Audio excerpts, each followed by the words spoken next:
bringing you the latest in tax credit news, insight, and analysis. This is Tax Credit Tuesday with your host, Michael Novogradac. Hello, I'm Michael Novogradac, and this is Tax Credit Tuesday. This is the December 19th, 2023 podcast. This is our final podcast of 2023. I would like to thank everyone who has listened or watched this year, and we will be back in January after taking a break for the holidays. Now, today's podcast is a must listen for owners, investors, underwriters, and managers of tax credit finance rental housing. We're going to be talking about Novogradac's annual low-income housing tax credit income and operating expenses report. This is the report that we issue each year on rental income and operating expenses for low-income housing tax credit finance properties. We did recently publish our report on the data for calendar year 2022. Now, our report is based on project-level data from more than 185,000 rental units at nearly 1,700 properties across the nation. We issue this report every year to provide benchmark data owners and operators of tax credit finance housing can use for comparison purposes, both regionally and nationally. We also use the comparative data across years to identify short-term and long-term trends in operating income and total operating expenses, as well as individual cost categories. For example, the COVID-19 pandemic and subsequent economic challenges had a dramatic effect on certain individual operating expense categories. One such example is repairs and maintenance, which is one of 6 operating expense categories that we track in our report. In 2020, that category saw a decline of 3.4% compared to 2019. That's right, a decline of 3.4%. That was primarily because of social distancing requirements and various pandemic policies. These factors made it difficult for property manager to do much routine maintenance. Based on this, it probably isn't going to come as much of a surprise to learn that in 2021 and 2022, the repairs and maintenance operating expense category saw notable year-over-year percentage increases as property owners were able to catch up on maintenance deferred from 2019, as well as afford some large improvements to their properties. Now, my guest today will share more about this observation in today's podcast. Let me also, though, share some other notable trends and year-over-year changes that I took and observed in the data. My guest will help analyze each of these. First, our report showed that 2022 rental income increased 9.2% over 2021. That meant a new record for average per unit gross income. It was also the largest year-over-year increase since Novogradac began tracking the data. Similarly, operating expenses increased in 2022 by the largest year-over-year percentage increase since we began tracking this data back in 2010. This increase in per unit operating expenses was 10.4%. Operating expenses were the largest per unit nominal dollar amount than in any previous year. Now, since per unit rental income is larger than per unit operating expenses, while operating expenses did rise faster than operating income, overall net operating income rose at a record level as well. Net operating income rose 7.4%. Now, before going further, I should say, let me point out that rental income and operating expenses both surpassed the year-over-year rate of inflation for 2022. The inflation rate from December 2021 through December 2022 was 6.8%. And as I noted, operating income went up 9.2%, expenses 10.4%, net operating income 7.4%. Now, an important point to realize with these growth percentages is that operating expenses react to inflation more quickly than rental income. This is with respect to tax credit properties. I previously wrote a column in my Journal of Tax Credits Wash and Wire where I did share this observation. And in that column, I also explained some of the reasons why this is so. In that article, I explained how maximum rent levels are redetermined once a year, generally in April, which means as inflation is leading to rising individual wage and income levels, such increases cannot be reflected in higher rents for at least a year. Conversely, many operating expenses react to inflation much more rapidly. In the Wash and Wire that I wrote, I reviewed the effects of inflation on individual line items. I will include a link to that column in today's show notes. I do think it's worth reviewing. which is all a way to say that it's not a big surprise that operating expenses in 2022 rose at a faster rate than rental income during a year with the highest inflation rate in a generation. Now, my guest today is the lead author of the Novogradac Low-Income Tax Credit Income and Operating Expenses Report, my partner, Kelly Gorman. Kelly's a partner in our Clark, New Jersey office, where she's a key member of our valuation group. Now, in today's podcast, Kelly and I will discuss some of the key takeaways from this year's report, including factors that contributed to the record increases in rental income and operating expenses. After that, we'll look at some specific expense categories, such as repairs and maintenance and property insurance. Then I'll have Kelly share some of her observations about 2023 and whether she sees any significant trend deviations from those identified in the report. We have a lot to discuss, so if you're ready, let's get started. Kelly, welcome back to Tax Credit Tuesday. Thanks. It's good to be back. It's great to have you back.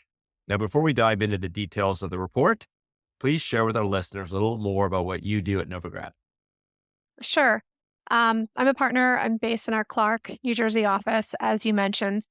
I work on appraisals, market studies, rent comparability studies. Mostly most of the work that I deal with is on the low-income housing tax credit side. For those who aren't familiar with Clark, New Jersey, maybe you could share whereabouts in New Jersey, Clark, New Jersey. Yeah, we're about 30 minutes from New York City, so it's central North Jersey. Right. So let me start with a very broad question. What are your top level impressions of the data for 2022? What stood out to you? So this year, a couple of things I want to mention about the report. We had more than 185,000 units in nearly 1,700 properties. That's the data that we use for the report. It's about a 40% increase from the data that we had in 2022. We're always trying to expand the data. In 2021, most expense categories went down. So 2022 was partly catching up for past years. This year, we saw most categories show an increase in expenses. This is not surprising because inflation kicked in more in 2022, and that affected the expenses. So thank you for that overview. So rental income, as I noted in the intro, set a record in 2022, both in terms of nominal per unit rent and the percentage increase over the previous year. Please share with our listeners what some of the key drivers are for that year-over-year increase. Sure. There was a dramatic increase in AMI figures for the 2022 report. And that's because there was an 11.89% increase in rent income limits in April 2022, and then a 5% increase for 2021. And that accounts for the other half of the year that we're looking at. We're looking at part of the rent increase up until, April-May timeframe. And then the rest is from the 2021 rent levels. We saw that job growth, there was strong job growth, there were rising wages, increased renter household formations. And then it's also, counterintuitive, but vacancy losses were up significantly and that affected income.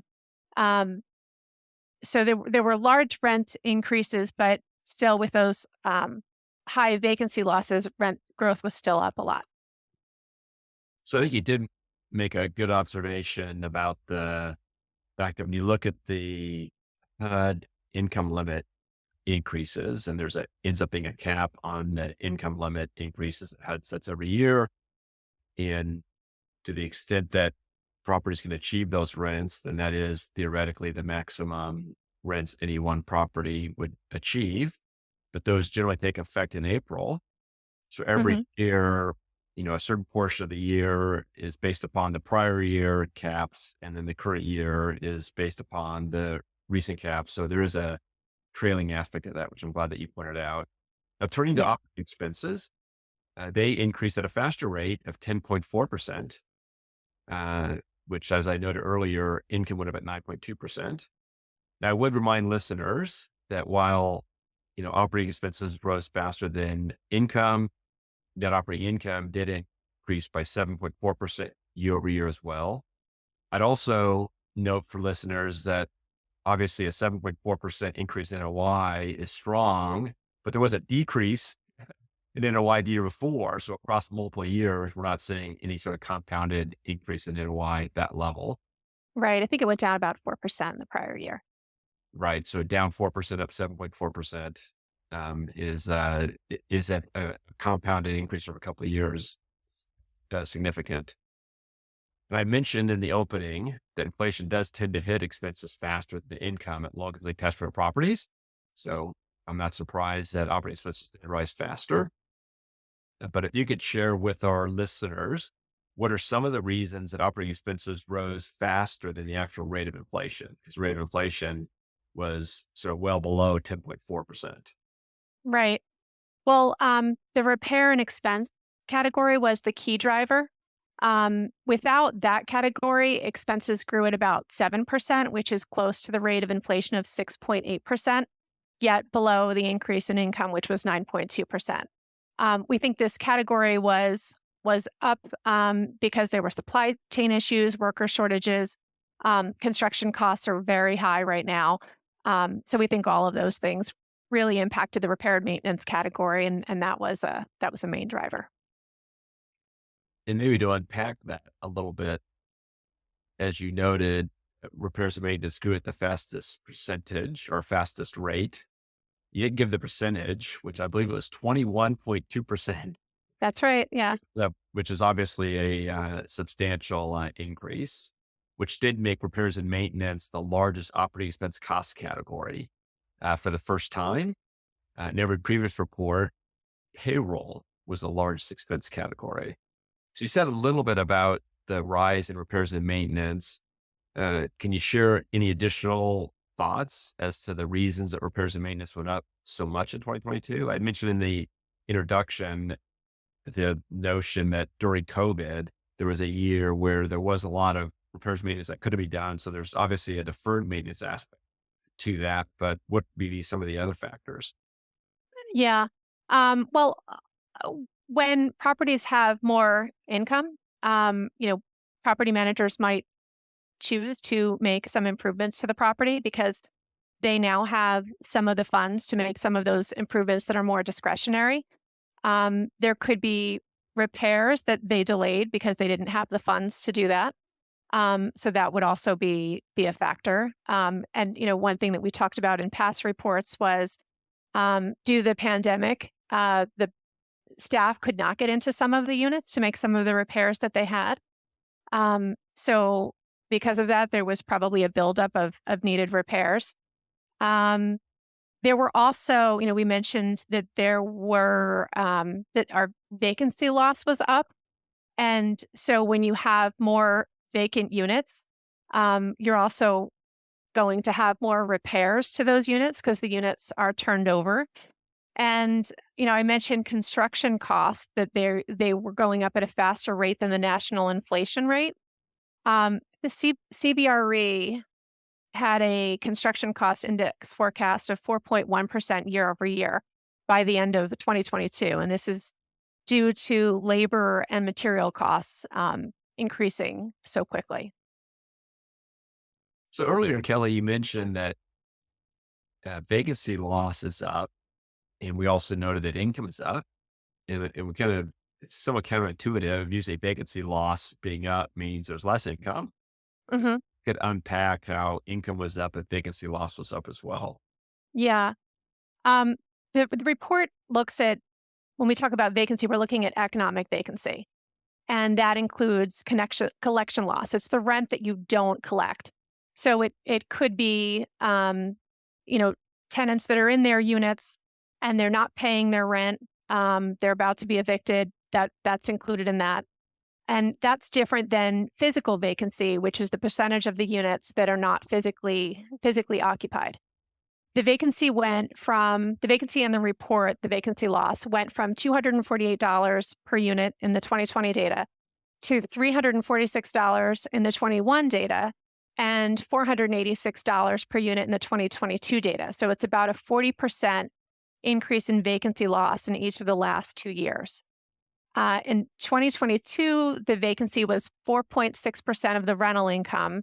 And in 2021, it's 3.6% of the rental income. And it's interesting because we looked at our rental database, and our rental database, and it's a separate data set, but it has about 238 tax credit units. And there's a huge contrast between the vacancy and collection loss and the operating expense report and the physical vacancy that we see in the database that we have. And that showed that there was about a 1.7% vacancy in 2021. And in 2022, it went down to 1.4%. So the difference between the 4.6 and the 1.4, we think it's attributed to the lack of rents that were collected. And that's due in large part to the lagging impact of the moratoriums. The moratoriums ended, I think the CDC had a moratorium, a national moratorium that ended at the end of 21, but some states, including California, which is heavily represented in our data, had moratoriums that lasted into mid-2022. So they were all over by July, but there are some local areas that may have had restrictions that continued beyond that point.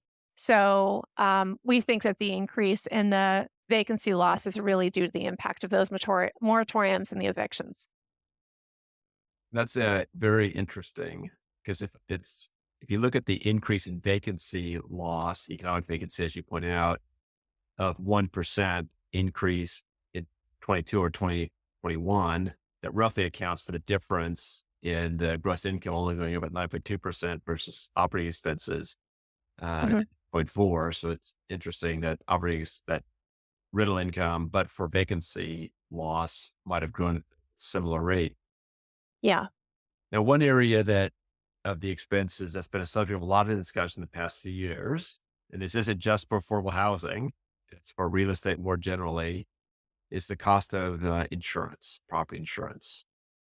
Now, our data shows that property insurance increased attached for properties by only 5.9% in 2022, which is slightly lower than normal rate of inflation for the same year.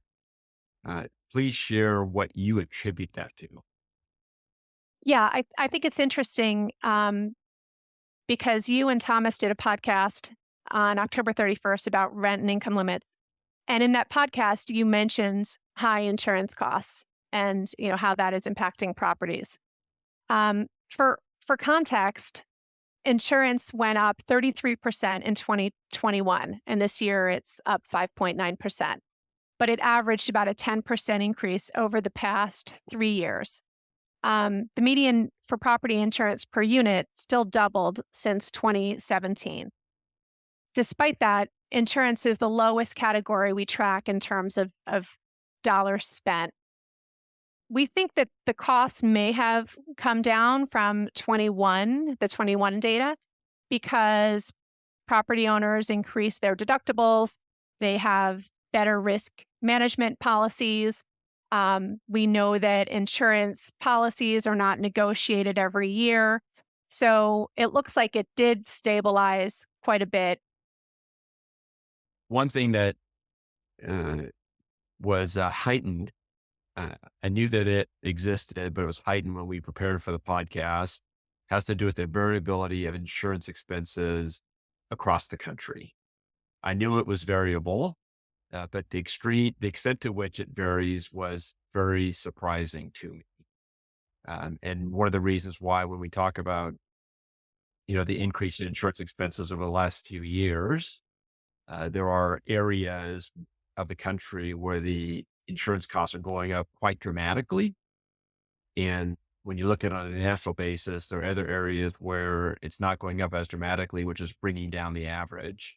And as you know, the combination of that with owners increasing their deductible amounts is what is, causing the insurance costs that we're seeing in our data across the country to not be growing at as fast a rate as it might otherwise be if we were looking at at certain areas and keeping the types of insurance the coverage you're getting constant, because you're not really comparing, the same type of insurance package to the next when you're looking at the increased insurance.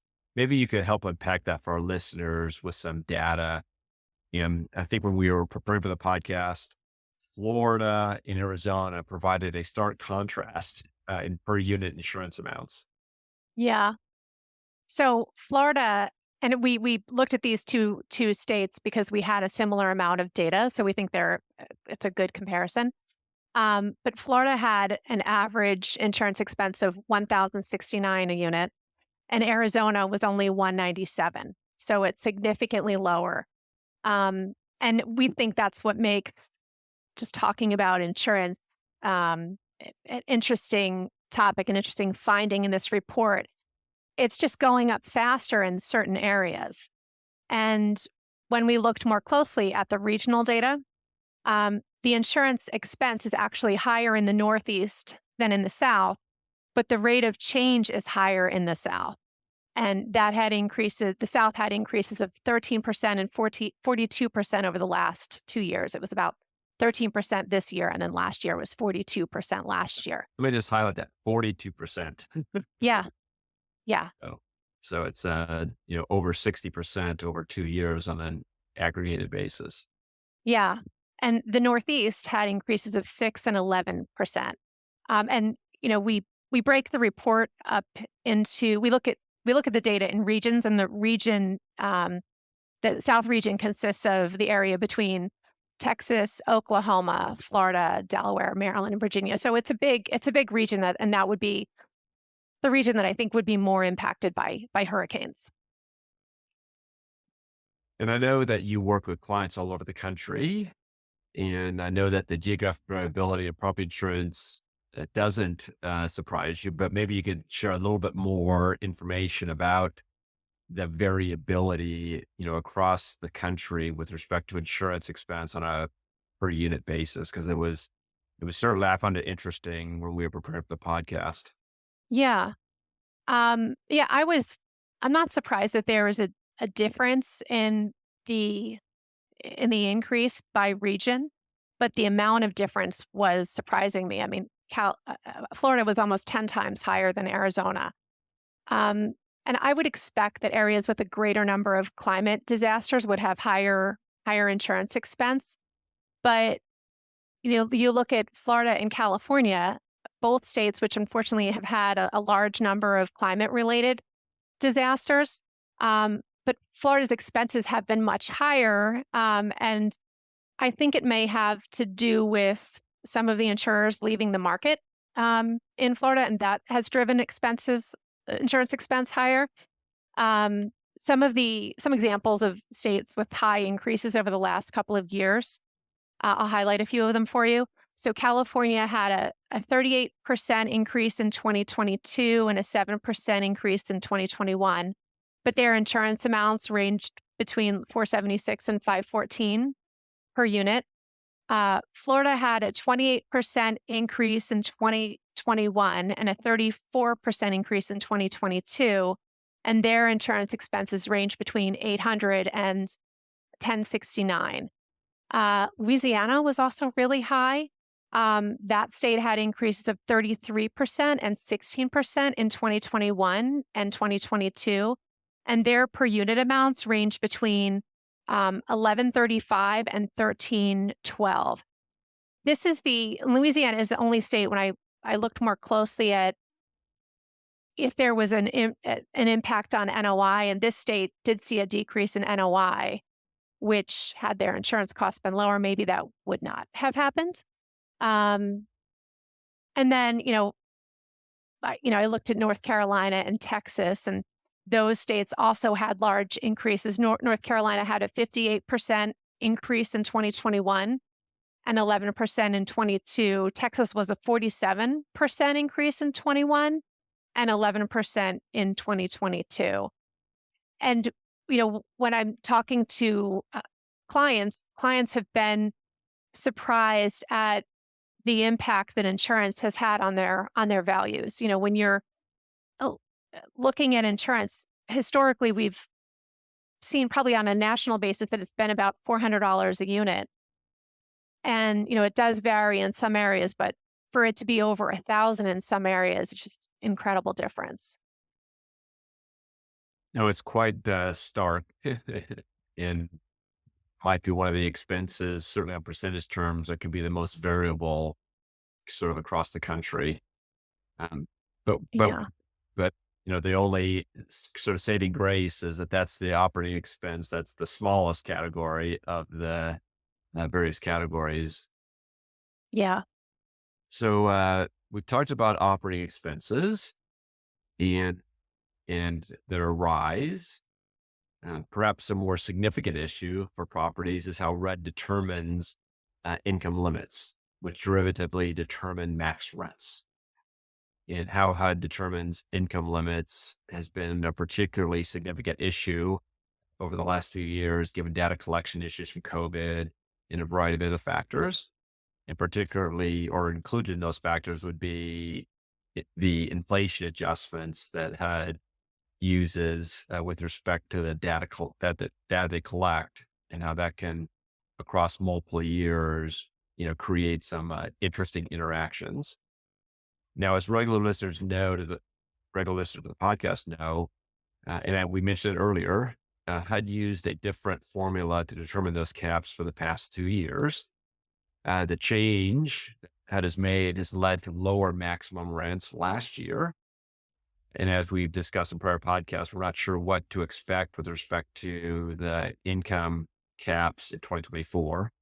And when we talk about the caps, rent caps, and income caps, technically HUD sets income limits that derivatively determine maximum rents. So HUD does not determine rent caps, but they determine income caps, which indirectly or derivatively determine the rent caps.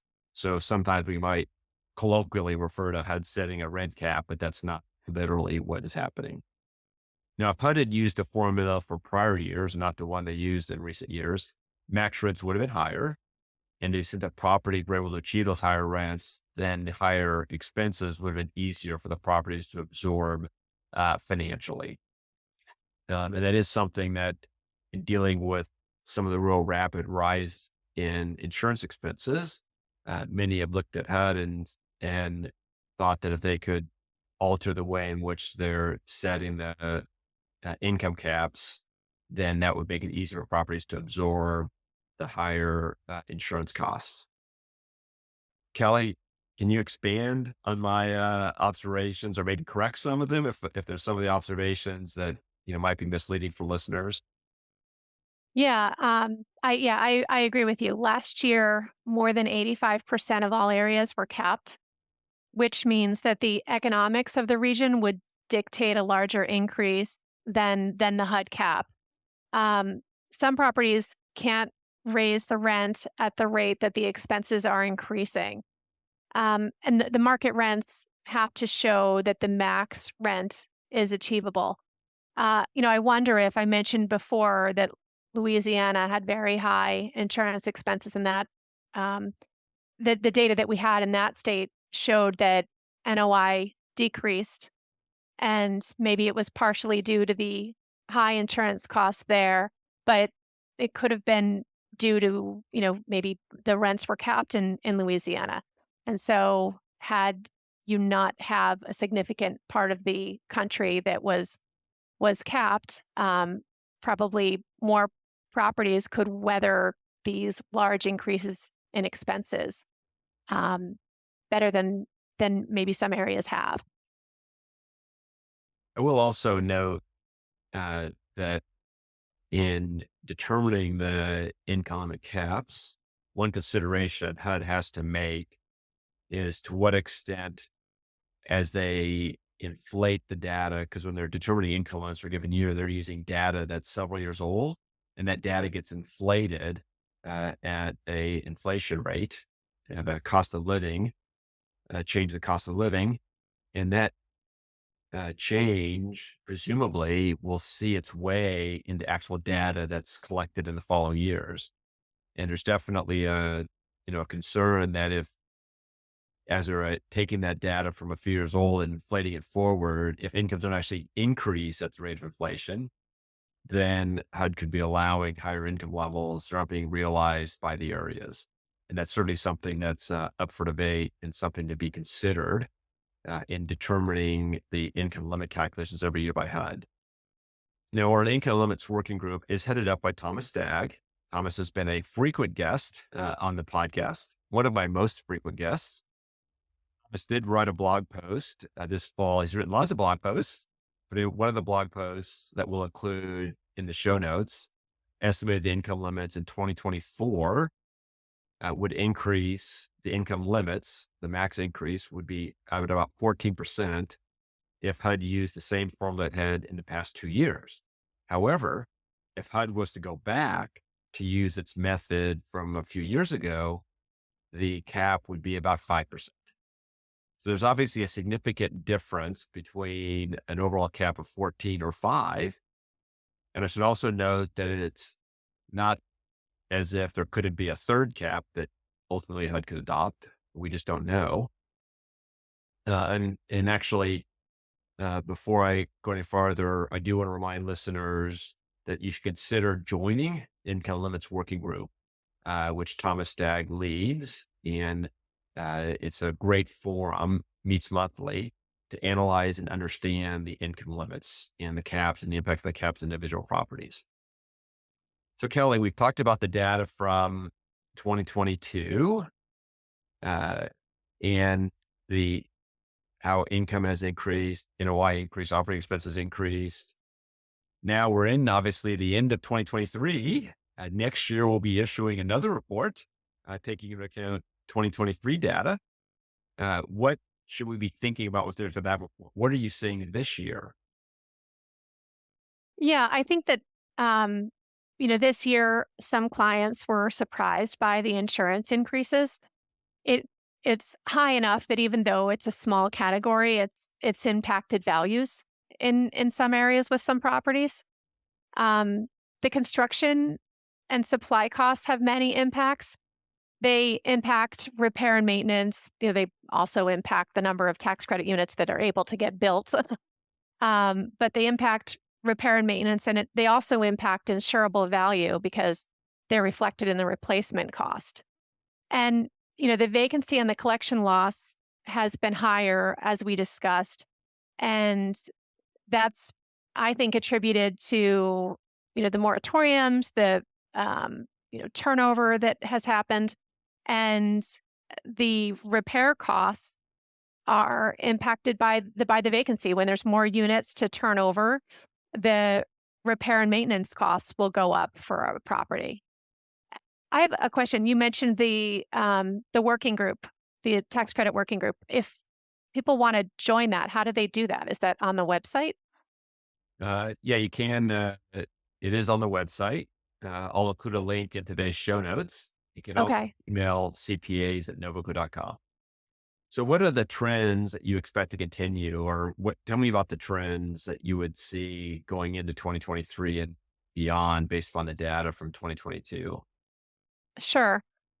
I think that rental income will flow due to the 5.92% very low income cap increase in 2023. Reminder that half the year is under the 2022 cap. Repair and maintenance, I think, is still going to be high because those costs are still rising faster than inflation. I think insurance will continue to be variable on a regional basis. And I don't know, but I think that vacancy and collection loss is going to stabilize a little bit. And then obviously these are all nationwide sorts of averages, and each Right. individual property will vary. Yes. And one other thing that Thomas can do is estimate, income limits over the next couple of years. And that's super helpful for property owners, properties under development, as well as you're looking at acquiring an existing property. You get a sense as to where that property is relative to the income limits and what's being projected over the next few years. So there's obviously a lot to discuss on this topic, more than a single podcast can cover. Please share with our listeners and viewers what they should know beyond, or some of what they should know beyond what we've discussed. Sure. A couple things I wanted to mention. The report's available on the website. You mentioned if you want to get into the tax credit working group, you can do that through the website too. We have several blog posts and I think an article or two related to this report. Coming up in January, we have the Affordable Housing Developers Conference that's in Fort Lauderdale. And then if there's anything that I can help the listeners with related to operating expense analysis, appraisals, market studies, rent comparability studies, anything like that, please feel free to reach out to me. My contact information is also on the website. And thanks for having me. Well, thank you, Kelly, for joining me. Please hang around, though. We're going to get to an off-mic section.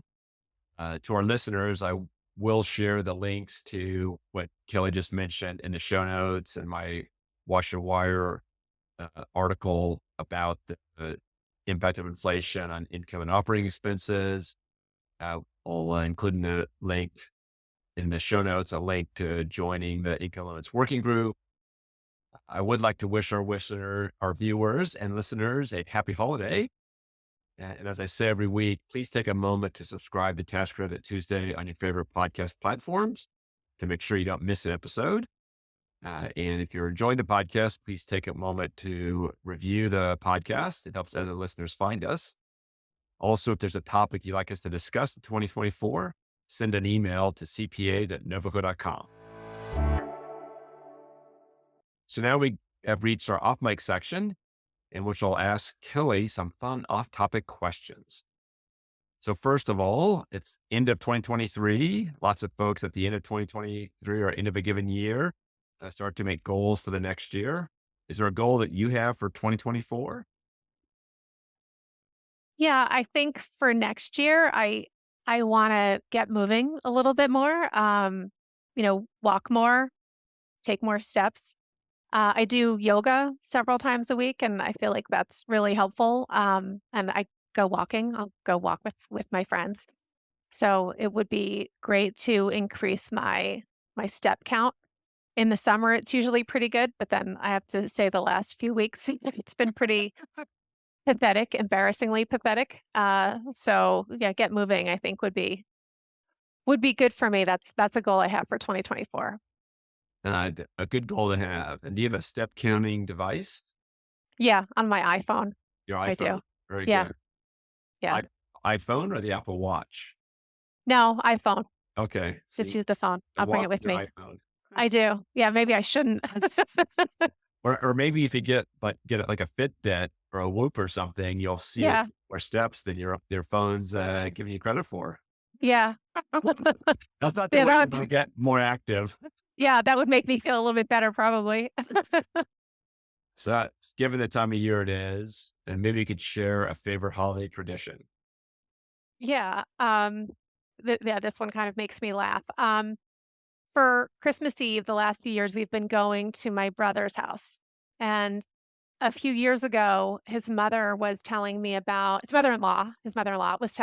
this Christmas dress that she likes to wear. And her daughters give her a hard time because it's a ridiculous looking dress. And so I said, well, you wear your Christmas dress and I'll wear my ugly sweater. And it's turned into this competition. And the Christmas outfits for Christmas Eve get more and more ridiculous. Last year we had people show up as Mary and Joseph. And we had someone show up as my brother showed up as Cousin Eddie from the National Lampoon's Christmas Yes. Vacation. And so my kids are so excited about it. They're just trying to figure out what we could wear to win this Christmas attire contest. So it's going to be something that it's kind of evolved into these ridiculous outfits and the kids are really excited about it. It makes it a little bit more fun. It's a fun holiday anyway. But And you do a group photo? we do a group photo. Yeah, I'm not sharing it, but yes, No, maybe I'll send it to you. sorry. I did not hear that. That'll get the lead for the podcast. I look forward to seeing the group photo and what your kids came up with. Okay. I'll admit, I am a fan of the ugly Christmas sweater, even though I don't think it's ugly. But my family thinks it is. So I love wearing the ugly Christmas sweater. I was tempted to wear it for today's podcast, but I don't think it worked with the podcast guidelines. Oh, it does not. I should have worn it. I could have had the audience vote. Those that are Maybe next year. maybe next year. Thank you, Kelly. And to our Thanks, Mike. listeners, I'm Mike Novogradac. Thanks for listening. This weekly podcast has been brought to you by Novogradac and Company, LLP. Archived podcasts are available online at www.novaco.com/podcast or by subscribing to the Tax Credit Tuesday podcast in iTunes, Spotify, YouTube, Google Podcasts, Stitcher, and Radio Public. You can find related links referenced in this podcast on our website at www.novaco.com/podcast. Novogradac and Company, LLP is a national certified public accounting and consulting firm with offices nationwide. Learn more about our professional services at www.novaco.com.